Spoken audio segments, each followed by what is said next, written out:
Welcome to another edition of JEFCOED Storybook Adventures. I'm Dr. Leslie Richards, and I'll be reading Creepy Carrots, written by Aaron Reynolds, pictures by Peter Brown.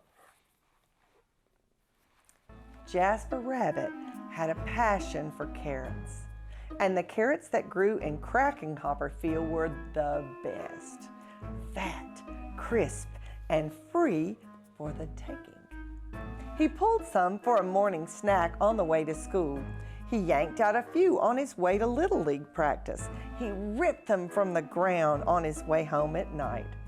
Jasper couldn't get enough carrots until they started following him. He first noticed something strange after the big game against the East Valley Hares. Jasper was about to help himself to a victory snack when he heard it. The soft, sinister tunk, tunk, tunk of carrots creeping. He turned, but there was nothing there. Just my imagination, he thought, but he hopped a little faster. That night, as he was brushing his teeth, there they were!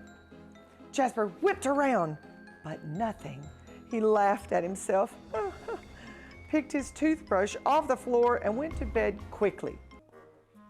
The next morning, he approached Krakenhopper Field slowly. He reached for 2 wild carrots. Nothing happened. He bit into one. Nothing happened. Whew, creepy carrots. It was ridiculous. But when he arrived home that evening, "Mom! Mom!" Jasper screamed, "Creepy carrots in the shed!" His mom opened the door slowly. There weren't any carrots, not even the regular kind. "There are no such things as creepy carrots," Mom said, shaking her head. Later that night, as Jasper lay in bed, he heard it.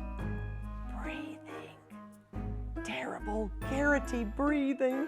And there on his wall, "Creepy carrots!" he shouted. "Dad! Dad!" His dad thumped into his bedroom and threw on the light. They searched under the bed. No creepy carrots. They looked through the closet. No creepy carrots. They opened the dresser drawers. No creepy carrots. "Just a bad dream, son," his dad said, shaking his head.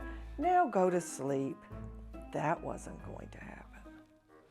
By the end of the week, Jasper was seeing creepy carrots creeping everywhere. Jasper knew his parents were wrong. Creepy carrots were real, and they were coming for him. But they couldn't get him if they couldn't get out. Jasper hatched a plan. First thing on Saturday, he grabbed supplies and headed to Krakenhopper Field. As the sun finally set across Krakenhopper Field, Jasper Rabbit smiled. On his way home, there was no tunk, tunk, tunk. There were no carrot-shaped shadows. His plan had worked. No creepy carrots would ever get out of that carrot patch again.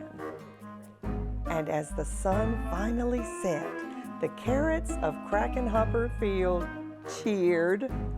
Their creepy plan had worked. They were sure of it. Jasper Rabbit would never get into that carrot patch ever again. I loved creepy carrots because in the book, Jasper Rabbit faces his fears, which a great deal of are in his imagination. And that's what you have to do, because even scary things like Halloween, you have to remember it's just pretend. And that's why I like this book.